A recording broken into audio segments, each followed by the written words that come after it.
Bapak Presiden tadi komit bahwa rasio utang dijaga di level 40% walaupun undang-undang menyiapkan sampai 60%. Demikian pula juga budget defisit dijaga di level 3% dan juga ini akan dijaga sampai dengan akhir tahun.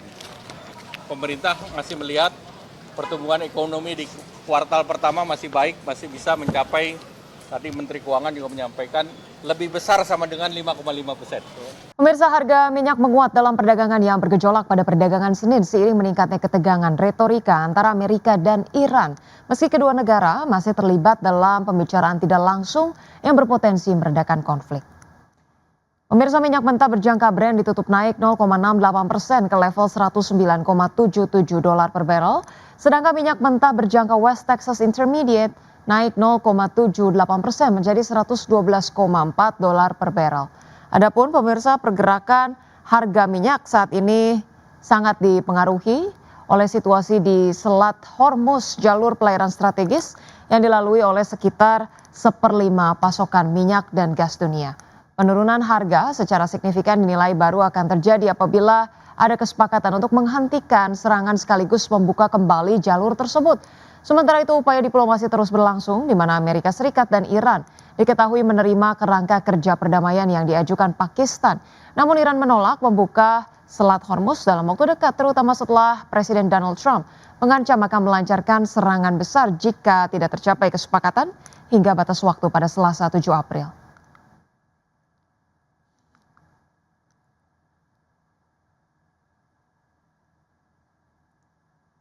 Iya pemirsa, selanjutnya kami hadirkan informasinya data untuk bursa global pemirsa, di mana kami hadirkan informasi terkait dengan bursa ekuitas Wall Street. Bursa Wall Street menguat pada perdagangan Senin seiring dengan investor yang mencermati perkembangan negosiasi antara Amerika Serikat dan Iran yang berpotensi mengarah pada gencatan senjata di tengah meningkatnya ancaman eskalasi dari Presiden Donald Trump terkait dengan pembukaan Selat Hormuz. Ketiga indeks utama Wall Street mencatatkan kenaikan tipis di mana indeks S&P 500 dan Nasdaq bahkan berada di jalur penguatan selama 4 hari beruntun menjadi rally terpanjang sejak Januari. Pada perdagangan Senin, pemirsa, indeks Dow Jones Industrial Average ditutup naik 0,36% ke level 46.669. Indeks S&P 500 menguat 0,44% ke posisi 6.611 dan indeks Nasdaq Composite meningkat 0,54% ke level 21.996.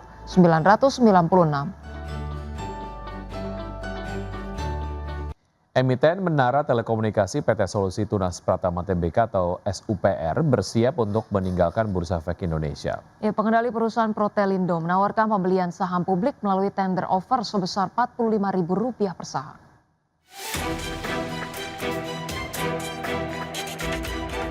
Emiten Menara Telekomunikasi PT Solusi Tunas Pratama Tbk atau SUPR bersiap meninggalkan Bursa Efek Indonesia.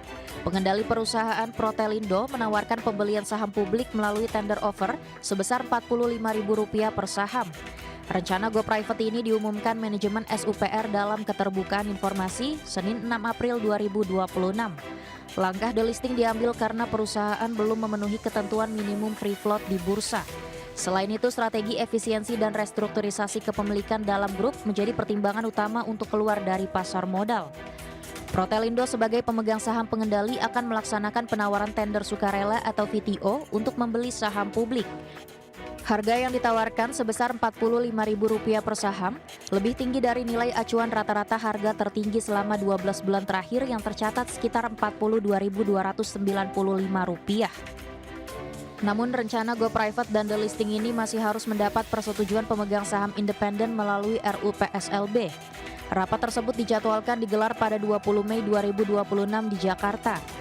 Hasil RUPSLB akan menjadi penentu akhir apakah SUPR resmi meninggalkan bursa atau tetap menjadi perusahaan terbuka. Berbagai sumber IDX Channel. Pemirsa, Otoritas Jasa Keuangan mengungkap dampak jangka pendek usai dibukanya daftar saham dengan kepemilikan terkonsentrasi tinggi atau High Shareholding Concentration, di mana OJK menyebut dampak yang ditimbulkan diantaranya adalah outflow investor asing dan terjadinya peningkatan volatilitas di saham-saham tertentu. Implementasi pembukaan data daftar saham terkonsentrasi alias high shareholding concentration akan menimbulkan efek samping negatif berupa tekanan jual sampai hengkangnya investor asing. Namun otoritas jasa keuangan menyebut hal itu hanya akan berlangsung dalam jangka pendek. Kepala Eksekutif Pengawas Pasar Modal, Keuangan Derivatif dan Bursa Karbon OJK Hasan Fauzi mengatakan pihaknya memahami bahwa dalam upaya menuju struktur pasar modal yang lebih sehat ke depan, memang terdapat konsekuensi jangka pendek. Konsekuensinya antara lain risiko outflow asing dalam periode rebalancing investor global di tahap awal implementasi HSC. Sejalan dengan hal itu, ada kemungkinan terjadinya peningkatan volatilitas untuk sementara waktu. Fauzi mengatakan, meski ada konsekuensi jangka pendek, dinamika tersebut adalah fenomena atau respon yang bersifat transisional atau sementara dan menjadi bagian dari proses penyesuaian yang tidak bisa dihindari. Kami memahami bahwa dalam upaya dan proses reformasi integritas menuju struktur pasar modal kita yang lebih sehat ke depannya, memang mungkin dan dapat membawa konsekuensi jangka pendek. Dalam konteks ini, potensi dampak yang dapat muncul antara lain misalnya penyesuaian portfolio yang tentu serta-merta diselaraskan oleh para investor kita, baik investor domestik maupun global. Dan ini tentu berpotensi memicu tekanan jual untuk sementara waktu. Ada juga potensi outflow misalnya pada periode rebalancing terutama di waktu-waktu awal ini. Serta kemungkinan terus terjadi peningkatan volatilitas untuk sementara waktu dan pelebaran antara bid-ask spread pada saham-saham tertentu. Adapun implementasi pembukaan data high shareholding concentration merupakan satu dari 4 agenda inisiatif yang sudah diluncurkan OJK untuk mendorong transparansi pasar modal tanah air. Selain HSC, OJK juga memberlakukan minimum free float 15%, pembukaan data kepemilikan saham di atas 1%, dan granularitas data investor menjadi 39 tipe investor. Berbagai sumber IDX Channel. PT Bukit Asam Tbk menargetkan produksi batu bara mencapai sekitar 50 juta ton pada tahun 2026. Ya, pemirsa, target produksi tersebut meningkat 5,93% dibandingkan dengan realisasi produksi tahun 2025 yang tercatat sebesar 47,2 juta ton. PT Bukit Asam Tbk menargetkan produksi batubara mencapai sekitar 50 juta ton pada 2026 atau meningkat 5,93% dibandingkan dengan realisasi produksi sepanjang 2025 yang sebesar 47,2 juta ton.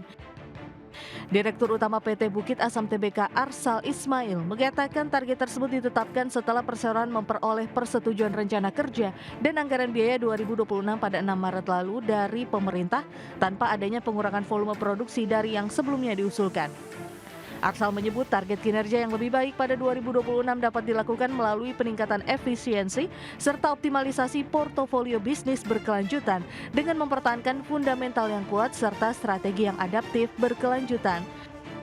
Adapun pada tahun 2025, perseroan berhasil meningkatkan volume produksi batubara sebesar 9% secara tahunan menjadi 47,2 juta ton.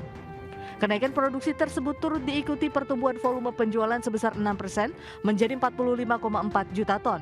Seiring dengan peningkatan produksi, volume angkutan batubara juga mengalami kenaikan sebesar 6% dari 38,2 juta ton menjadi 40,4 juta ton sepanjang 2025. Berbagai sumber IDX Channel. Ya, pemirsa, emiten jasa pertambangan dan konstruksi PT PP Presisi Tbk mengantongi kontrak baru untuk proyek konstruksi jembatan di Halmahera, Maluku Utara. Ya, kontrak tersebut mencakup sejumlah lingkup pekerjaan mulai dari earthwork, pavement hingga structure work. Dan proyek ini ditujukan untuk penunjang konektivitas serta efisiensi operasional di kawasan tersebut seiring meningkatnya aktivitas industri pertambangan nikel di Halmahera. Direktur Utama PT PP Presisi Tbk Rizky Dianugrah menyampaikan bahwa perolehan kontrak ini mencerminkan kepercayaan keberlanjutan dari mitra kerja terhadap kapabilitas perseroan dalam menghadirkan solusi konstruksi yang terintegrasi. Perseroan menyebut tambahan kontrak ini sejalan dengan strategi perusahaan untuk memperkuat posisi sebagai penyedia jasa pertambangan dan konstruksi terintegrasi di Indonesia.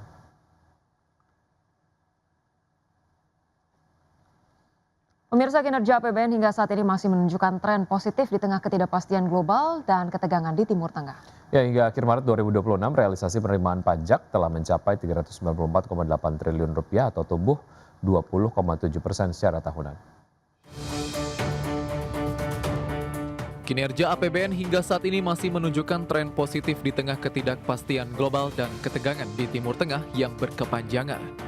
Kinerja APBN yang masih positif ini menunjukkan strategi yang dilakukan pemerintah telah berdampak pada perekonomian nasional.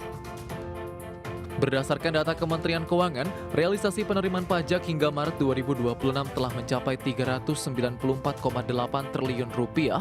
Angka ini tumbuh 20,7% secara tahunan. Realisasi penerimaan pajak hingga akhir Maret juga setara 16,7% dari target APBN sebesar 2.357,7 triliun rupiah. Selain pajak, penerimaan dari kepabeanan dan cukai tercatat 67,9 triliun rupiah, kontraksi 12,6%, dan penerimaan negara bukan pajak terrealisasi 112,1 triliun rupiah, turun 3% dibandingkan periode yang sama tahun lalu. Dari sisi belanja, hingga akhir Maret 2026 realisasi belanja negara mencapai 815 triliun rupiah atau tumbuh 31,4% secara tahunan. Realisasi ini setara dengan 21,2% dari pagu APBN sebesar 3.842,7 triliun rupiah. Belanja pemerintah pusat menjadi pendorong utama dengan realisasi 610,3 triliun rupiah, yang ditopang belanja kementerian lembaga yang mencapai 281,2 triliun rupiah atau tumbuh 43,4%. Sementara belanja non-kementerian lembaga tumbuh 51,5% menjadi 329,1 triliun rupiah. Adapun transfer ke daerah relatif stabil sebesar 204,8 triliun rupiah atau kontraksi 1,1%. Hingga akhir Maret 2026, defisit APBN mencapai 240,1 triliun rupiah atau setara 0,93% terhadap PDB. Sementara itu defisit keseimbangan primer tercatat 95,8 triliun rupiah. Jakarta, Tim Liputan IDX Channel.